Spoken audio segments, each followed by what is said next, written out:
Seriously, none of you guys push that over to the X like that? No. Not at all. You guys doing something underneath the table? No. No.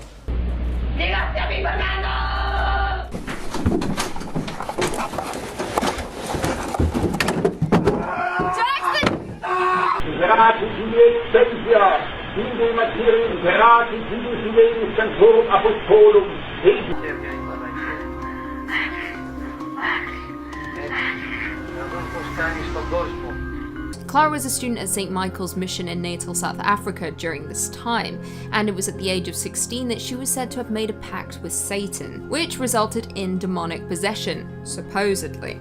In an account written by a nun, it was said that Clara could speak many languages that she wasn't capable of speaking prior to her possession. She was also reported to exhibit clairvoyance, with her revealing secrets and transgressions of people she had never met. It was also reported that Clara could not be in the presence of holy or blessed objects, a classic sign of possession, and when she was, she would seem to exhibit extraordinary strength and ferocity. A nun even stated that Clara would make peculiar sounds, stating, I quote, "No animal ever made such sounds, neither the lions of East Africa nor the angry bulls. At times it sounded like a veritable herd of wild beasts, orchestrated by Satan, and formed a hellish choir." 2 priests went on to perform an exorcism on Clara, with it lasting approximately 2 days. During the exorcism, it was said that Clara knocked the Bible out of the priest's hands and even attempted to choke him. By the end of those 2 days, it was said that the demon was expelled from the girl and that she was healed. Happy days. Before we jump into number 4, be sure to give this video a big thumbs up. It really helps us out a lot in the YouTube algorithm. Coming in at number 4, we have Anna Eckland. Anna Eckland is actually a pseudonym for Emma Schmidt, a woman who was allegedly possessed by a demon, with exorcisms occurring over several decades, resulting in one extensive exorcism that took place between August 18th to December 23rd of 1928.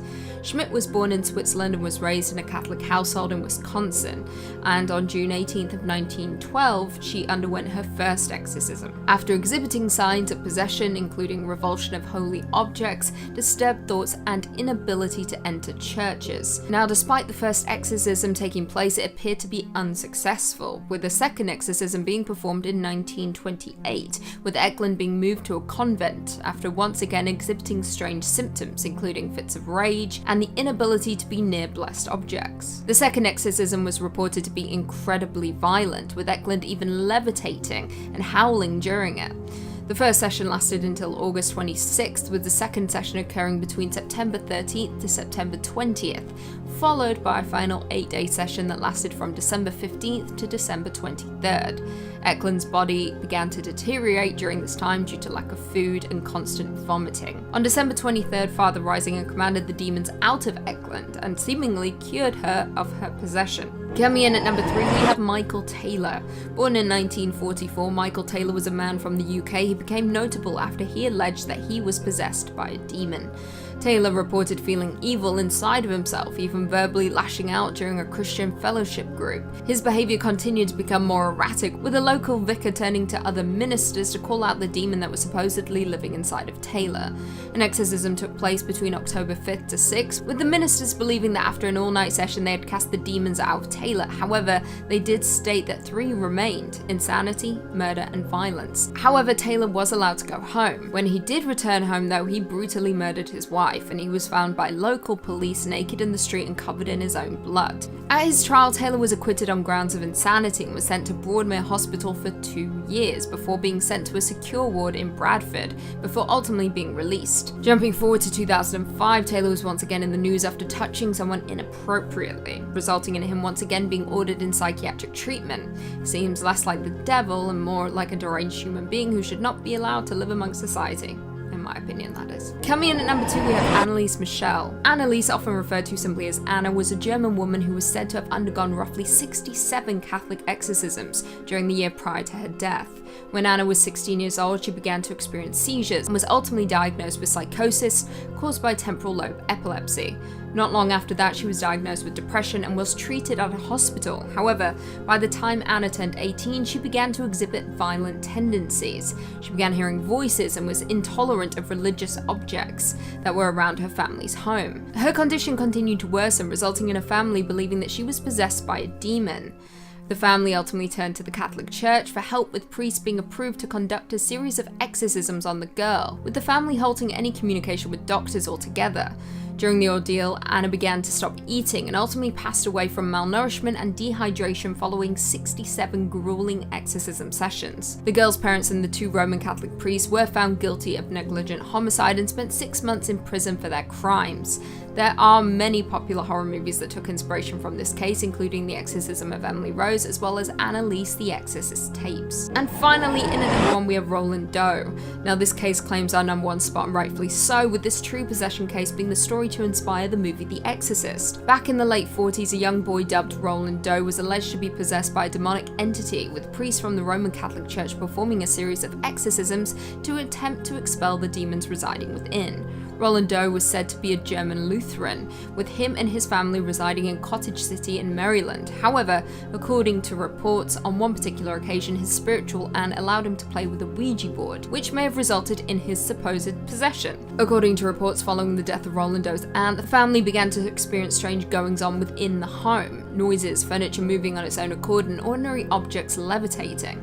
The family ultimately turned to their pastor, Miles Schultz, with him arranging for Roland Doe to spend a night in his home to monitor the boy. Schultz claimed to witness those same goings-on within his home when the boy was there. An exorcism was arranged, with documents from that exorcism stating how the boy slipped his hand loose from his restraints and managed to break a bed spring from under his mattress, using it as a weapon to attack the priests.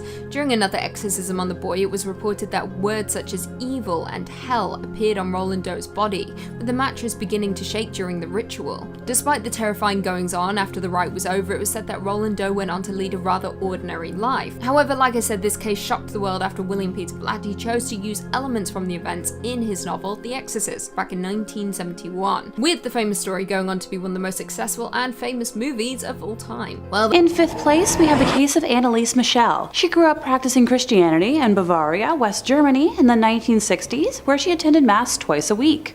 When Anneliese was only 16, she suddenly blacked out at school and began walking around in what her friends and family described as a trance-like state, and she herself was unable to recall any of it. A year later, Anneliese experienced a similar occurrence where she woke up in a trance after her body went through a series of convulsions, causing it to shake uncontrollably. After this, Anneliese visited a neurologist who diagnosed her with temporal lobe epilepsy, a disorder that causes seizures, loss of memory, and experiencing visual and auditory hallucinations. After her diagnoses, Anneliese began taking medication for her epilepsy and enrolled in the University of Würzburg in 1973. Now, if that medication was successful, I wouldn't be talking about her right now, would I? The medication she was given failed to help her, and as the year progressed, her condition deteriorated. She began to see the face of the devil wherever she went, and constantly heard demons whispering in her ears. When she heard the demons telling her she was damned and would rot in hell while she was praying, she concluded that the devil himself must be possessing her. Anneliese sought out priests to help her with her demonic possession, but all the clergy she approached rejected her requests, saying that she should seek medical help and that they would need the permission of a bishop to do anything. Now at this point, Anneliese's state had become extreme. With the knowledge that she was possessed consuming her, she constantly ripped the clothes off her body, compulsively performed up to 400 squats a day, crawled under a table, and barked like a dog for 2 days. Hey, who needs a gym, right? She also ate spiders and coal, bit the head off a dead bird, and licked her own fluids from the floor. Oh, I'm not queasy, why do you ask? Finally, she and her mother found a priest, Ernst Alt, who believed in her possession, stating that she didn't look like an epileptic. If I'm taking this with a grain of salt, I'd like to know what his definition of an epileptic looks like. Anneliese wrote to Ernst, "I am nothing, everything about me is vanity. What should I do? I have to improve. You pray for me.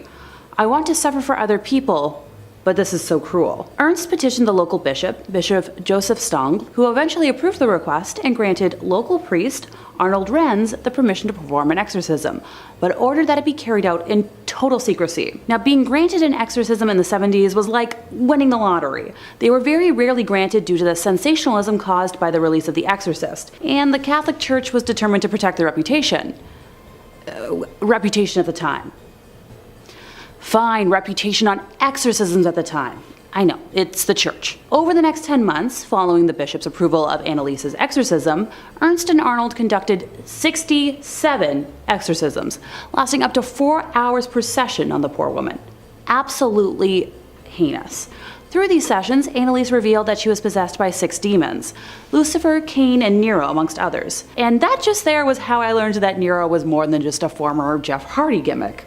Weird middle name to give a kid. All these spirits would jostle for control of Anneliese's body and would communicate from her mouth with a low growl. The demons constantly argued with each other, with one being quoted as saying, "People are stupid as pigs. They think it's all over after death. It goes on." And another replying that the first was nothing but a big mouth who had no real say in hell. Throughout these sessions, Anneliese would frequently talk about dying to make up for the wayward youth of the day and apostate priests of the modern church. She broke the bones and ripped the tendons in her knees from continually kneeling in prayer.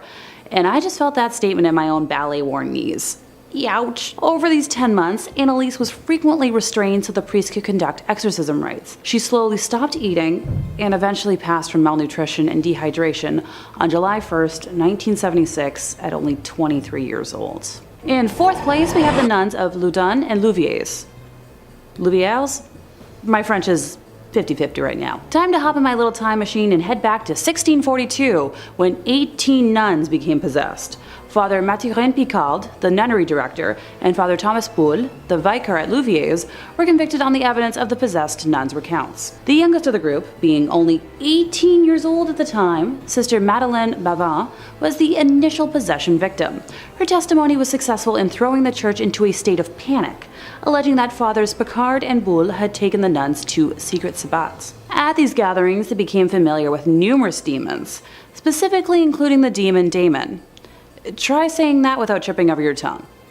Nah. Testimonies quickly followed from the other nuns, reinforcing Madeleine's claims, and after further investigation from the church and its authorities, it was discovered that the nuns were suffering from the classic symptoms of possession. The exorcism rites that followed were made public, enabling the entire town of Louviers to become totally engrossed in the church and its proceedings. After the exorcisms, Madeleine was imprisoned for life, Father Boule was burned at the stake, and the corpse of Father Picard, who had already passed, was exhumed and burned. Moving into the 17th century, in the French village of Loudun, an entire convent of Ursuline nuns were possessed by a series of demons with names such as Leviathan, Astaroth, and Zabulon. These nuns appeared during a series of trials that accused the parish priest, Urbain Grandier, of having made a pact with Satan.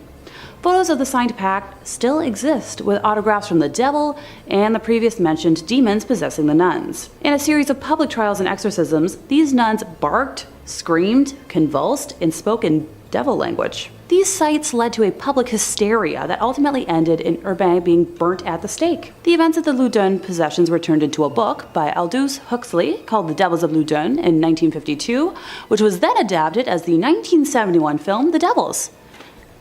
Anyone want to have a movie night? In 3rd place, we have John Jenkin, who also happens to be the most recent case on this list. In the summer of 2013, 25-year-old John from Cumbria, England, expressed fears that he would kill his mother. If it was just a fear, you can't relate some days. Well, in his deranged state, he approached a random van driver, put his hands in the air in a surrender motion, and cried out, "I am armed, but it's not in my hands." Desperate to avoid committing such an atrocity, John tried to end his life by downing a cocktail of whiskey, painkillers, LSD, and attempting to end himself in a river. He was discovered later that day, unstable, and smeared with his own red fluid after self-inflicting. After these events, John was admitted to a psychiatric hospital, where staff judged him as low risk and released him. I'm no expert, but I'd hate to see high risk if that's considered, minimal? Later that evening, he confessed to a group of friends that he was possessed by demons, stating, "I am the devil, I need to confess." He said his mother had become aggressive and controlling after the events of that day. And that same night, his sister Katie had confided in one of her own friends that she was really worried about her brother, saying that he didn't seem like her brother and he didn't look like her brother anymore. The next morning, after a brutal argument with his mother and sister, he went downstairs and hit his mother with lots of blows to her head with a sharp end of an axe, and when his sister came downstairs, he attacked her as well to stop her from screaming. I guess the sister was sadly right to be worried. Now, after the killings, John was found stark naked, crouched behind a bench, acting erratically. When a police officer asked him if he had taken anything, he simply replied, "Lives." A court has since sentenced him to a minimum of only 12 years in prison. In 2nd place, time to meet Michael Taylor. In the 1970s, Michael Taylor was largely an ordinary figure in the town of Ossett, Yorkshire. He, his wife Christine, their 5 children, and their pet poodle lived peaceful and happy lives. And now to, pop that Stepford Wives bubble. In 1974, Christine stated to a Christian fellowship group to which they both belonged that his relationship with the leader of the group, Marie Robinson, was carnal in nature. Michael admitted that he felt evil within him and eventually attacked Marie verbally, who screamed back at him. Marie stated that his eyes changed to something bestial and that he began to speak in tongues. Michael had no memory of the event, something all too common in cases of possession. During the next meeting, he received an absolution, but his behavior continued to become more erratic. As a result, the local vicar called in other ministers experienced in deliverance in preparation to cast out the demons residing within the man. The exorcism, which occurred between the 5th and the 6th of October 1974 at St. Thomas's Church in Gobber, was led by Father Peter Vincent, the Anglican priest of St. Thomas's, and was aided by a Methodist clergyman, the Reverend Raymond Smith. Over the next 8 hours, Michael would repeatedly have crucifixes stuffed inside of his mouth while being doused with holy water. Okay, now my jaw hurts. According to Bill Ellis, an authority on folklore and the occult in contemporary culture, the exorcists believed that they had, in this all-night ceremony, invoked and cast out at least 40 demons, including those of incest, bestiality, blasphemy, and lewdness. In the end, exhausted, they allowed Taylor to go home, although they felt that at least 3 demons were still left in him. While at home, he brutally ended his wife, Christine, by attacking her with his bare hands, tearing her eyes and tongue out, and almost tearing her face off. He was eventually found by a policeman, completely naked in the street and covered in red fluid. At his trial in March, he was acquitted on the grounds of insanity. He was sent to Broadmoor Hospital for 2 years, then spent another 2 years in a secure ward in Bradford before being released. I'm seeing some repeating factors here, are you? Finally, in first place, we have Arne Johnson, otherwise known as the Devil Made Me Do It. Now, before I talk about his exact crime, we have to explain how he came to be possessed. Satan originally possessed David Glatzel, the 11-year-old brother of his fiancée, who was living with the couple. Strange happenings first began in the summer, when young David would jolt awake in the middle of the night, sobbing in fear after being visited by a hideous creature that he described as a man with big black eyes, a thin face with animal features, jagged teeth, pointed ears, horns, and hooves. The beastly apparition had issued a warning. Beware. Very quickly, the visions amplified, with David's beast now haunting him during the daytime. Each time the child experienced a visitation, deep scratches would appear on the front door of the family's home, and red marks would appear on David's body. Thankfully, everyone in the household believed his claims. According to his sister Debbie, it was out of character for him to lie, describing that he never liked anything spooky, not even scary comic books. Becoming increasingly worried for young David, a priest was summoned to bless the house, but that accomplished a big fat nada. The possession had escalated to such heights that the family were now taking shifts to monitor him during the night. Eventually, the involvement of paranormal investigators, some of my favorite people to discuss on this channel, Ed and Lorraine Warren, was begged for, and luckily for the family, they were available. With her strong powers of clairvoyance, Lorraine described encountering a black misty form during her first meeting with David, knowing immediately she and Ed were dealing with something of a negative nature. Lorraine has stated over the course of several visits, David made numerous references to ending in stabbings. In an attempt to save David from his endless tormentors, Arne taunted the demons during exorcisms to enter his body and leave the boy alone. And sadly, the challenge was accepted. Look, I'm all for saving kiddos, but there's a limit. You don't want to actually invite the demons into your body. Over many months after that fateful day, Arne's fiancée reported that he would go into a trance, where he would growl and say he saw the beast, and later would have no memory of it. It was 6 months later, on the 16th of February, 1981, shortly after 6 p.m., that Arne brutally attacked his landlord, stabbing him in a frenzy as he growled like a beast, while Debbie watched, unable to react. The landlord passed away later that evening. At his trial, Arne pleaded not guilty to the ending charge, with his defense being the demonic entity which inhibited his body had caused him to do it. Number 5 on this list is the exorcism of Emma Schmidt. Emma Schmidt's exorcism was a widely publicized affair that happened in 1928. What's interesting about this case is that Emma Schmidt had actually been the subject of an exorcism from the same exorcist in 1912. Father Riesinger was the one who performed the exorcism in 1912, and when he heard about how she'd become possessed again, he rushed to help her. However, this time he didn't expect the demon to have as strong as a hold on her soul as it did. Now, it's written that after Father Riesinger began to perform the exorcism, Emma dislodged herself from her bed and from the hands of her guards, and her body, carried through the air, landed high above the door of the room and clung to the wall with a tenacious grip. All present were struck with a trembling fear. The nuns who were present and assisting reportedly grabbed her and strapped her back down to the bed, even though she was screaming and squirming in unnatural ways. It's said that this exorcism required 23 days to complete, and during that time, Emma would regularly be vomiting up bile and fighting as much as she could to stop it from happening. It's even said that Lucifer appeared during this exorcism and made his presence known by attacking the exorcist at one point. Emma also had super strength and was able to bend the iron bars on her bed, even though she was extremely malnourished at that point. Father Riesinger was mentally drained and exhausted after the 23 days of performing that exorcism and claims that he had never seen anything like that in his time on Earth. Number 4 on this list is the movie The Exorcist. Now, The Exorcist is one of the most famous horror films of all time and is sometimes credited as being the scariest movie of the genre. Now, the movie The Exorcist is actually based off of a real-life exorcism that took place in the 1940s. This was an exorcism of a 14-year-old boy documented under the pseudonym Roland Doe. Supernatural events took place during this exorcism, which then inspired the creation of the film several decades later. Rather than look at the actual exorcisms here though, I actually want to look at the creation of the movie The Exorcist, because there's actually a curse that surrounds it. Jack McGowan, the man who plays the film director in the movie, died before the film actually hit the big screens. He died due to influenza that he got in 1973. Vasiliki Malaros, who also acted in the movie, died before the movie was seen by anyone. Many people who were involved in filming of the movie lost their family members whilst the movie was in production. There was also a report of another one of the actors almost dying in a near-fatal motorcycle crash.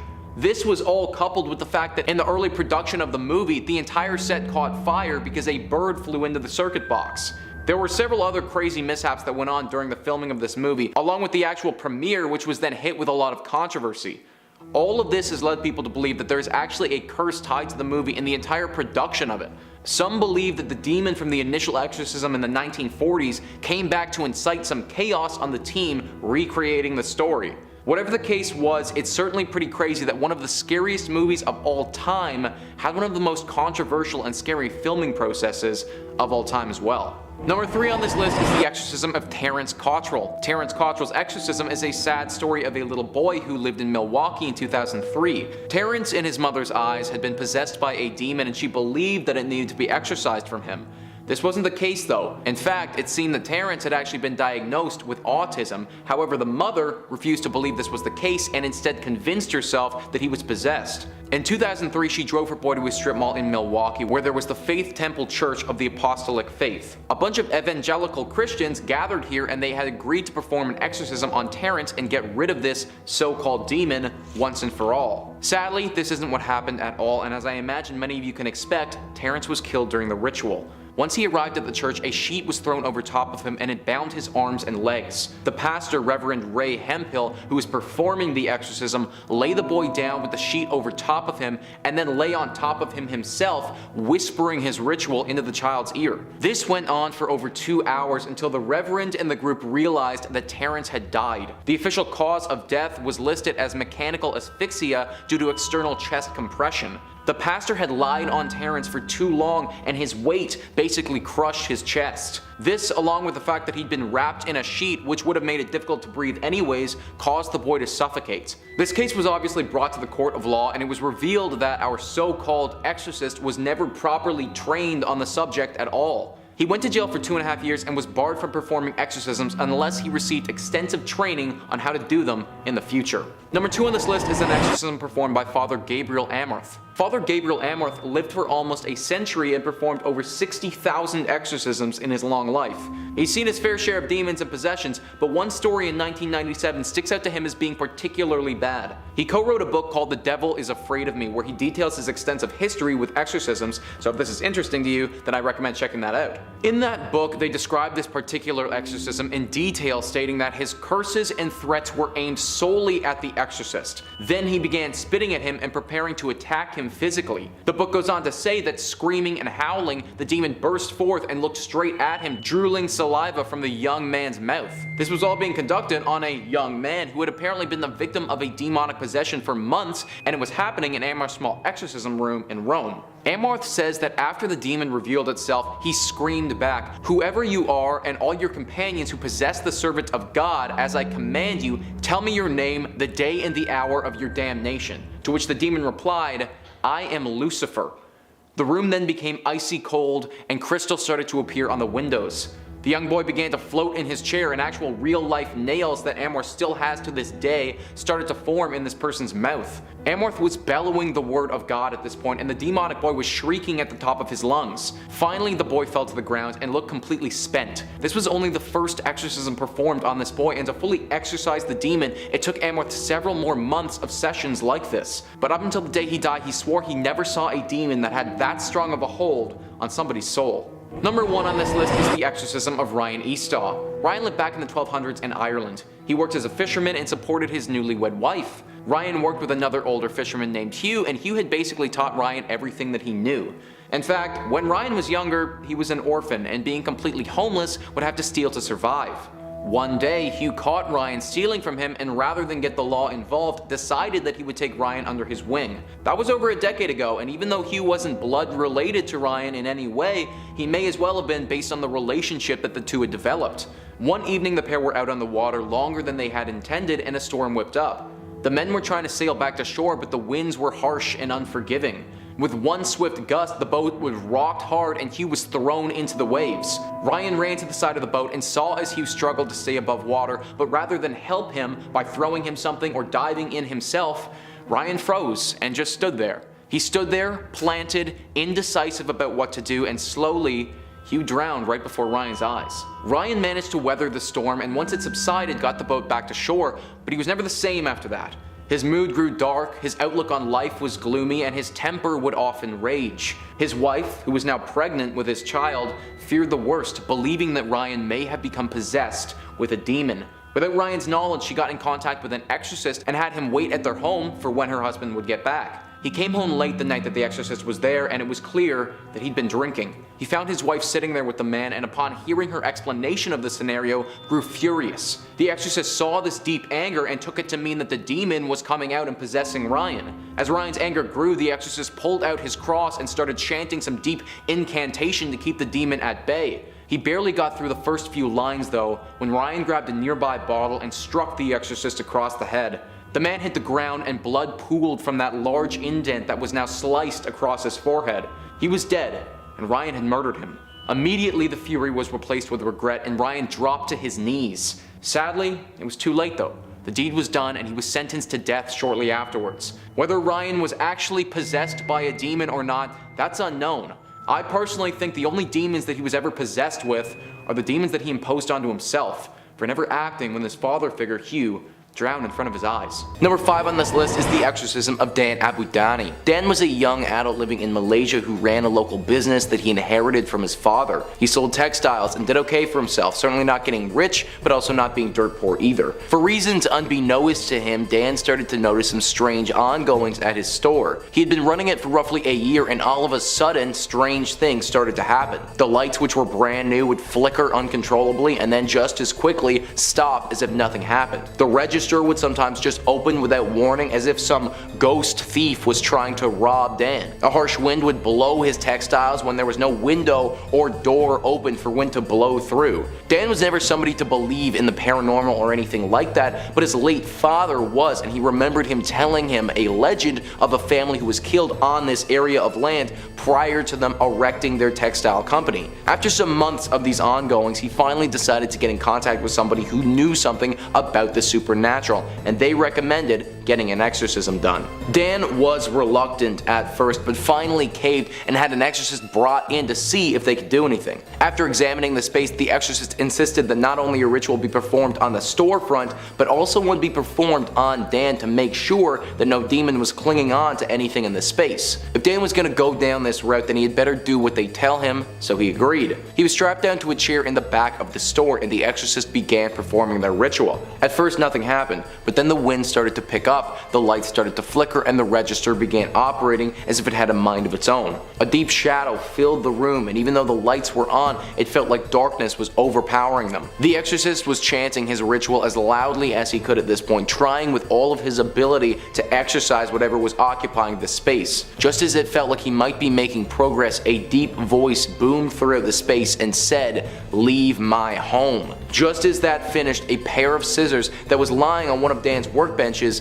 flew from where it was and pierced the exorcist directly in his neck. He fell to the ground and life slowly left his body, with Dan strapped to the chair, unable to help him. Dan was found in his store 2 days later by a neighbor, extremely dehydrated and close to death. He told the police what I told you, but they didn't believe him, and he went to jail for murder. A really sad story of a young guy who just happened to own the wrong store at the wrong time. Number 4 on this list is the most famous case from the notable exorcist, Father Vincenzo Taraborelli. Father Vincenzo Taraborelli is one of the most known exorcists in the world. He's stationed in Rome and well into his 80s at this point. The Catholic Church has been attempting to find a successor for his role, but no priest wants to take on the deep mental strain that it will cause them. Now, it's said that Father Vincenzo Taraborelli will see up to 30 people in one day. He often urges someone who intends to become an exorcist to regularly see a psychologist, as the job is incredibly draining. The exorcism that we're going to look at from him today is one case that has actually spanned over 13 years. The woman was deeply possessed, and it took over a decade for Father Vincenzo to eventually oust the demon. He spoke about the ongoings of these exorcisms in an interview back in 2016, and he will do a far better job explaining the situation than me. So I quote, "Another man who was a Satanist wanted her. She refused, so this man told her, 'You'll pay for this.' He cast so-called spells to attract her to him twice a week. Then they came to me in this room. I started to pray and she went into a trance. She would blurt out insults, blasphemies. I quickly understood she was possessed. As the rite continued, she started feeling worse and worse. So when I told the devil, 'In the name of Jesus, I order you to go away,' she started to vomit little metal pins, 5 at a time. Aside from pins, she would also vomit hair braids, little stones, pieces of wood. It sounds like something from another world, right? Instead, it's something from this world." End quote. That last sentence really gets to me. It sounds like something from another world, but instead it's something from this world. And that's exactly what I thought when I first heard this story. How on earth is it possibly real for someone to vomit up little stones or pieces of wood? Frankly, I would be petrified if I saw someone doing that, and I completely understand why Father Vincenzo recommends seeing a psychologist before you take on this role. Number 3 on this list is the exorcism of Beatrice Clement. Beatrice Clement was a young woman who was said to have lived in the 9th century. She was a mother of 2 children, and her husband was a butcher. At about the time she turned 30 years old, she started to experience episodes. These were episodes of psychosis that would be accompanied by deep hallucinations. It became increasingly apparent that her mental state was draining, and the reality that she thought she lived in was far different than the truth. As with many other things back then, these episodes were chalked up to the work of the devil. Her husband, her children, her neighbors, everybody believed that a demon was in charge of her soul at this point. This obviously meant that an exorcism was in order. An exorcist was brought into Beatrice's home and was intended to eradicate the demon from her soul. The methods of these exorcisms were brutal though. It often involved Beatrice, withholding food and water, and other means of torture that were ultimately ineffective at getting rid of the demon. This went on for several weeks until it became increasingly clear that it wasn't working how they intended. One evening, Beatrice snuck out of her home and decided to take her own life. She couldn't manage to make it through one more exorcism, but truly believed in her soul that she was a danger to society in her present state. The sad thing about this whole story is that she most likely wasn't possessed by a demon at all. Some form of mental illness manifested itself in her and sadly led to her death months later. Number 2 on this list is the exorcisms of Saint Guthlac. He's often referred to as Saint Anthony the Great in Orthodox Christianity and is one of the greatest hermit saints of the early English Church. He was born in 673 and was very attractive to demons. I found a passage that would actually describe these demons, and I'm going to read that out now. They were ferocious in appearance, terrible in shape with great heads, long necks, thin faces, yellow complexions, filthy beards, shaggy ears, wild foreheads, fierce eyes, foul mouths, horses' teeth, throats vomiting flames, twisted jaws, thick lips, strident voices, singed hair, fat cheeks, pigeon's breast, scabby thighs, knotty knees, crooked legs, swollen ankles, splay feet, spreading mouths, raucous cries. For they grew so terrible to hear with their mighty shriekings that they filled almost the whole intervening space between earth and heaven with their discordant bellowings. That's the passage, and even though that's some pretty bad stuff and they would actually go on to beat him with iron bars, he claimed that he wasn't afraid of these demons. That being said though, he did realize that they had to go. Guthlac was actually approached by the holy apostle Bartholomew and given a whip. This whip was what he used to eradicate the demons from himself and ultimately become one of the most famous exorcists. A famous tale from St. Guthlac was an exorcism that he performed on a man named Eastaugh. Eastaugh was deeply possessed by a demon and required the help of Guthlac. Daniel Esperanza, an expert on the subject, writes, Guthlac took off his belt, wrapped it around Eastaugh's waist, and squeezed it until the demon was breathed out. That means, guys, that during this exorcism, Eastaugh literally threw up a demon. I personally cannot imagine how horrible that would have been to get squeezed so hard that you throw up a demon. I suppose it's actions like that which have made Saint Guthlac's name live forever. Number 1 on this list is the exorcism of Fenton Lambert. Fenton Lambert was a 64-year-old man when he had his exorcism done to him. He lived in the 1700s and was a common worker. He had a wife and they had a son. However, their son died at a young age from disease. Fenton was a religious man and regularly went to church and prayed. He believed in God and knew in his heart that he was looking out for their best interests. His wife wasn't nearly as devout though. After the death of their son, she went into a deep depression and couldn't understand how God could possibly let their child die like that. Fenton tried to convince her that she needed to remain faithful,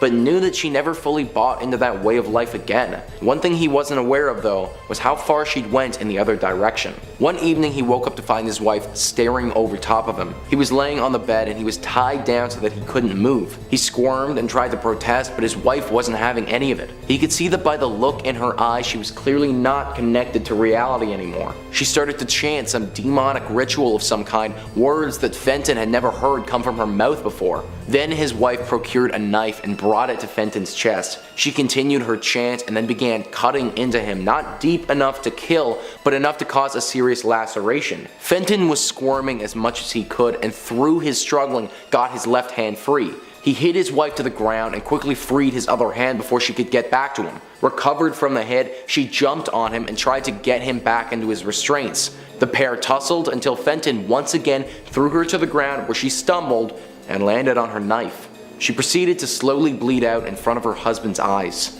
Days later, he found her journal in the home and saw that she'd been planning to perform an exorcism on him for months. In this instance though, the one performing the exorcism was very clearly the one possessed by something sinister. Number 5 on this list is the Exorcism of Kennedy Ife. Kennedy Ife was a 26-year-old man who reportedly became possessed by a demon. It started when he got an unexplained pain in his throat and then began to act very strange. He complained that there was a python inside of him and it forced him to bite his own father. He even threatened to cut off his own before his family strapped him to his bed and tied him down. His brother later said to the police that it's clear that this thing was in him what we believed was a demon because it was not natural. It was clearly trying to kill him. Kennedy did sadly die, however it wasn't at the hands of a demon, but actually by his own family. Kennedy had been tied to his bed for 3 days before his brother called for medical help. He was extremely dehydrated and developed breathing problems as he was lying there. When the paramedics got there, they pronounced him dead at the scene. The family had attempted to exorcise this demon out of Kennedy through prayer and extensive force. Kennedy's body had been battered through this exorcism as the family attempted to cure his soul. They were eventually all charged with manslaughter, however the jury found them not guilty in court and they were set free. Personally, I can't even imagine how brutal it would have been to be strapped to a bed for 3 days straight, getting beaten and slowly dehydrating. Truly a horrible way to die. Number 4 on this list is Theodore Laxmann. Theodore Laxmann was a Russian farmer in the early 1800s. For a long time, Theodore had been in disputes with one of his close neighbors for farmland. They had developed a deep hatred for one another and would often sabotage each other's crops. Laxmann eventually reached a breaking point after another blow from his neighbor and ended the dispute once and for all by murdering him and his family as they slept. A season passed and Laxmann and his family prospered with the new land and their abundance of crops. However, during this time, something began happening in their home. The family felt unwanted there and signs of a demonic presence could be seen. After a while, the wife couldn't stand it anymore and she demanded that they have an exorcist come look at their home. They managed to find an exorcist several villages over to come and take a look at their house. He set up his supplies and was going to perform a ritual to cleanse the house of any demonic presence. When he began the ritual though, that demonic presence finally made itself abundantly clear. A shadow figure erupted from the wall and forced itself into Theodore's body. It looked like a ghost had immediately entered his soul and taken all control of his actions. Theodore's eyes went immediately bloodshot and he turned to his shocked wife and said the words, "You take from me, I take from you." Then he reached out his hands and before the exorcist could stop him, strangled his own wife in front of his children, killing her where she stood. Right as her body fell to the floor, his did as well, devoid of life. A minute later, he started to slowly rouse himself and after seeing what he had done, broke into a deep sob. He knew that the ghost of his dead neighbor had haunted them and now Theodore was forced to live with the fact that he killed his own wife with his bare hands. Number 3 on this list is Rosetta Planker. Rosetta Planker was a young girl from the 1940s who became possessed by an evil demon. Her parents noticed that she started acting strange when her notebooks began filling up with demonic drawings and her nice innocent attitude vanished for dark depression out of nowhere. She started having issues at school which was completely out of character for her and the parents got to a point where they had to take her out. One day they found her in her room with her eyes rolled to the back of her head, stabbing one of her dolls repeatedly. It was at this point that they realized they had to get a professional in to perform an exorcism. They contacted their local pastor who set them up with a weathered exorcist. This exorcist had seen his fair share of demonic possessions in his day, but even he wasn't prepared for what happened during Rosetta's exorcism. They laid Rosetta on the bed and strapped her in as they typically would. Then the exorcist began performing his ceremony, but it didn't take long for things to get out of hand. Rosetta began to float off of the bed, flailing her limbs as best as she could under the restraints. Her head started spinning around and around in a completely inhuman way, looking as if it was breaking her neck over and over and over again.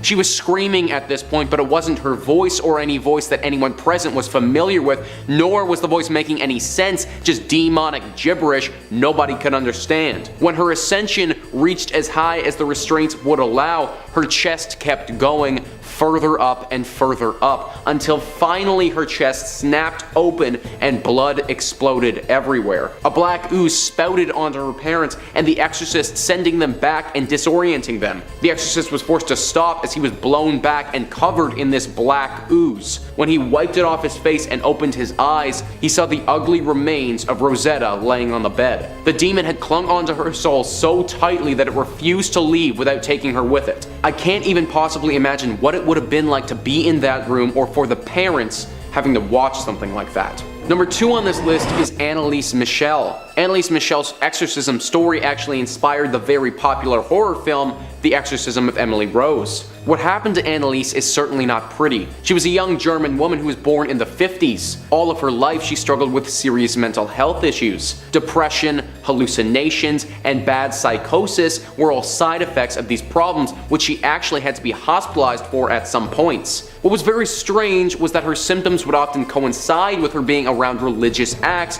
or religious paraphernalia. This led her extremely religious parents and Anneliese herself to believe that she was possessed by a demon and needed it to be exorcised. She began having exorcisms performed to her when she was 22 years old, and they went on for 10 months. In those 10 months, she had a ridiculous amount of exorcisms performed on her, with the count reaching above 70. That is more than an exorcism a week that was happening to her. After these brutal 10 months though, Anneliese died. The cause of her death was a mixture of malnutrition, emaciation, and just pure starvation. The priests in charge of her exorcisms were taking extreme measures to get this demon out of her and abuse her body along the way. This case was brought to the court and it was proven that these priests were guilty of negligent homicide and had to serve jail time for her death. Similar to Kennedy, it was actually the exorcisms themselves and not the demon that took her life, which is pretty scary if you ask me. Number 1 on this list is the Panama exorcisms. Now I wish that I could describe exactly the ongoings of these exorcisms, but sadly we only have access to the aftermath of what transpired here. The Panama exorcisms happened in an indigenous jungle area of Panama and resulted in the murder of 7 people. The bodies of these 7 people included the likes of a pregnant woman, 5 of her children, and their neighbor. They were found in a mass grave and looked to be only the beginning of the murders if these murderous exorcisms hadn't been stopped when they were. That's because 15 other people were freed from captivity when the police raided the area. Apparently an indigenous-run sect had been performing so-called exorcisms and murdering people if they hadn't fully repented for their sins. The prosecutor of this case is quoted saying they were performing a ritual inside the structure. In that ritual, there were people being held against their will, being mistreated. All of these rites were aimed at killing them if they didn't repent their sins. The place where they were performing these exorcisms was a church where they found a naked woman, machetes, and a ritually sacrificed goat amongst other religious paraphernalia. What this group did was kidnap people and then bring them here to perform what they thought was God's will. The leader of the group said that they had received a message from God and that's why they were doing this. This brutal atrocity only happened a little over a year ago as well, so it's still very fresh. I don't know exactly what happened in these exorcisms, but we do know that it resulted in the murder of 7 innocent people, which is just about as scary and sad as you can get. Coming in at number 5, we've got the Exorcism of Roland Doe. This is a famous one. Even if you haven't heard of Roland himself, you've heard of the works he's inspired. We all know of William Friedkin's Oscar-winning movie The Exorcist, right? Well, that was based on a book of the same title written by William Peter Blatty, which in turn was inspired by claims surrounding the exorcism of Roland Doe. It took a while, but this story made it into the homes of horror fans around the world. Back in the 1940s, priests of the Roman Catholic Church caught wind of a victim of demonic possession. The victim was a 14-year-old boy under the pseudonym of Roland Doe. Some say that the alias Robbie Mannheim was used as well. Either way, he underwent a series of exorcisms performed by different priests. First, a Lutheran pastor who claimed that he saw furniture moving around by itself. After witnessing this, he recommended the boy's parents reach out to a Catholic priest. Thus began a procession of priests coming through and attempting to remove demons from poor Roland. During these exorcisms, many strange things happened. Roland managed to snag a bed spring and use it as a weapon, slashing the attending priest. Another pair of priests claimed to see a shaking bed and flying objects, along with the boy speaking in a demonic voice and avoiding sacred objects with all his might. The final exorcism saw Roland break the nose of the priests trying to assist him. Thankfully, after this incident, Roland went on to live a normal and largely undemonic life. After all the hubbub, plenty of skeptics and other interested parties investigated the exorcism. Much of the recorded information that people referred to when discussing the series of events turned out to be hearsay, and there really is little evidence to prove any of it actually happened. In fact, it does seem like Roland suffered from some sort of mental illness, and writers thought it was a great story to exploit. Still, the treatment this boy received thanks to shaky claims of demonic possession is scary enough. Coming in at number 4, we've got the Exorcism of Michael Taylor.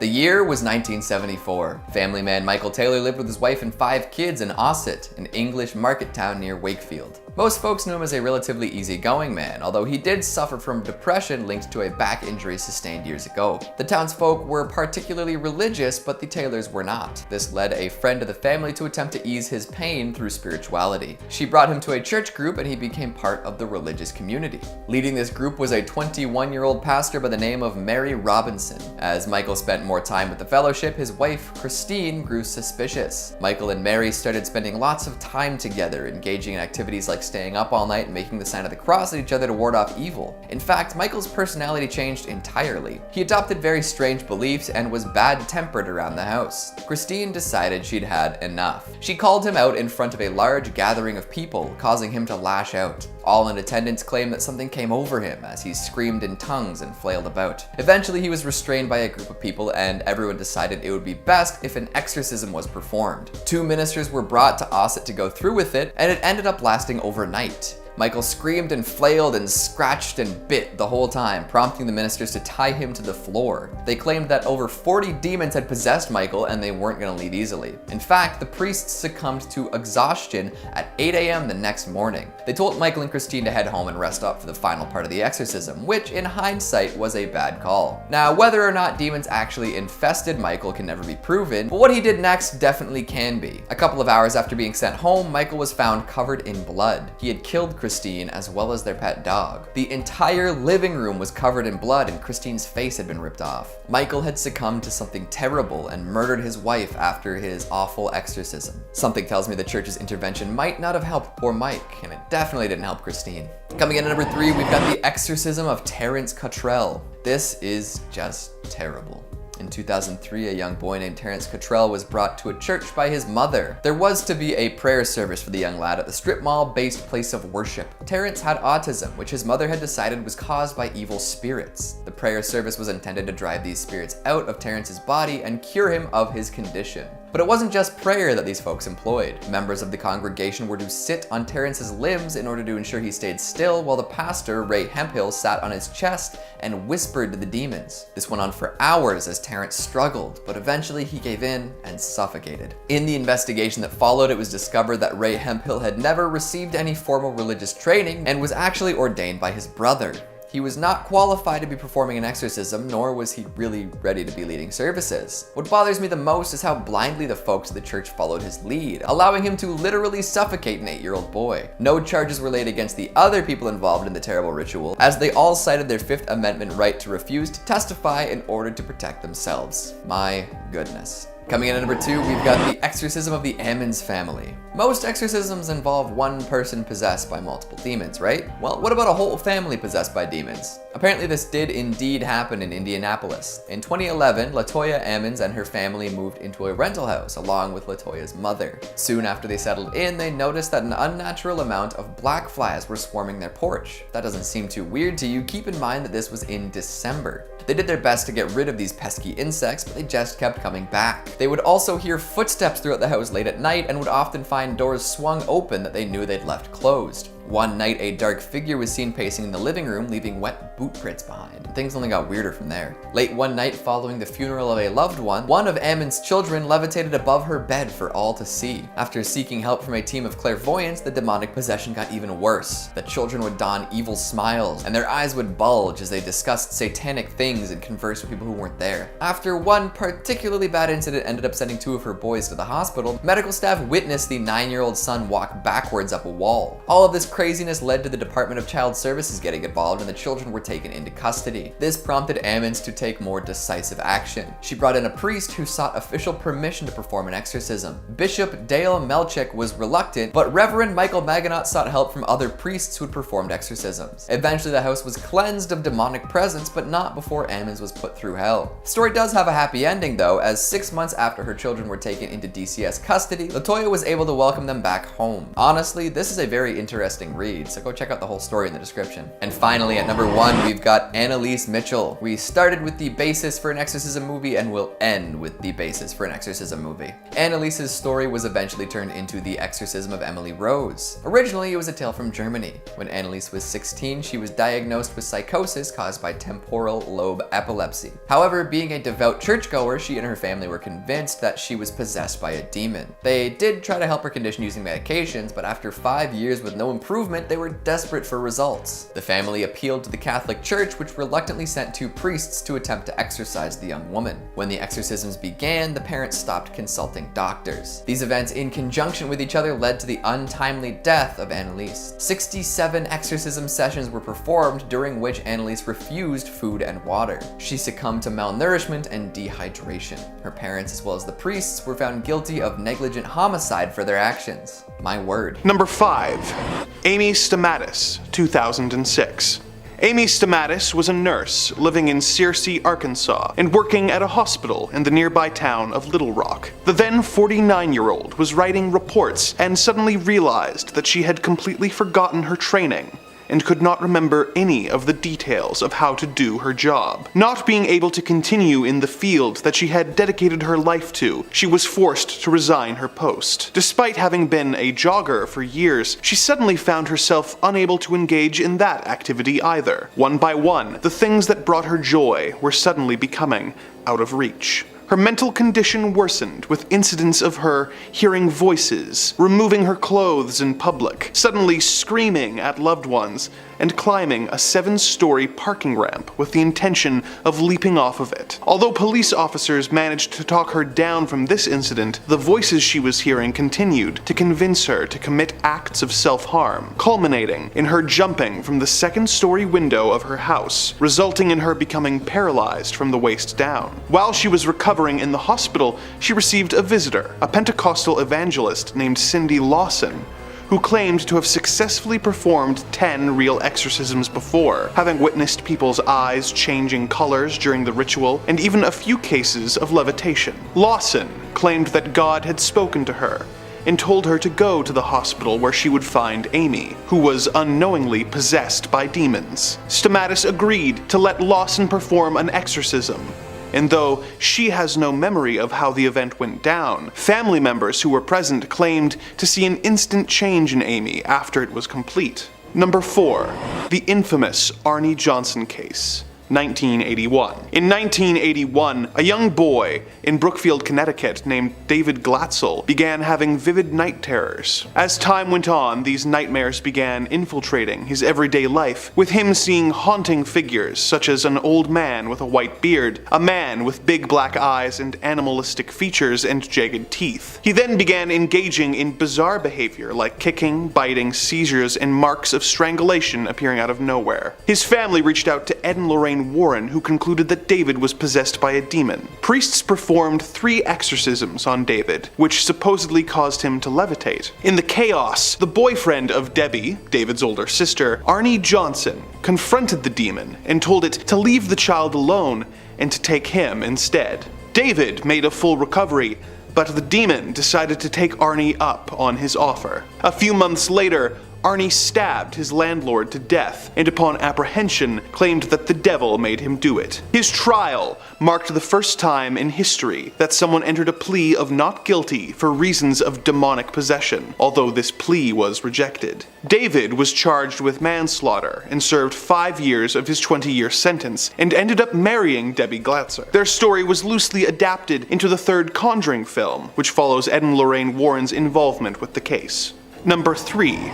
Roland Doe, 1949. In 1949, a young boy was mourning the loss of his aunt, who had been a deeply committed spiritualist who had taught the child how to use a Ouija board so that he could converse with spirits. The boy, whose name was changed to Roland Doe in the reports of the incident to preserve his anonymity, soon began hearing strange scratching noises coming from inside his bedroom walls, and having issues with his mattress vigorously shaking on its own. His parents took him to medical professionals who could find nothing wrong with the boy. When the family minister also failed to find anything, the boy's parents enlisted Father E. Albert Hughes, who received permission from the church to perform an exorcism on Roland. This attempt didn't end up working out, as Roland tore a spring out of his mattress during the ritual and slashed the priest across the shoulders. Upon inspection of Roland, his mother discovered that the word Louis had been scratched onto his flesh.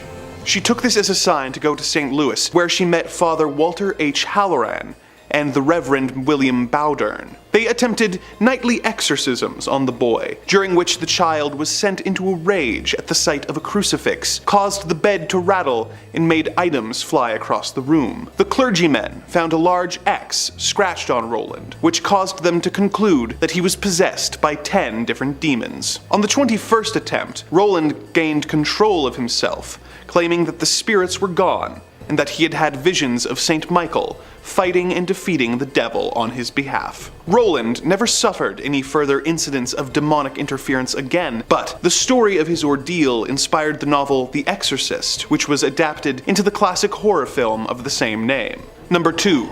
Gothlac.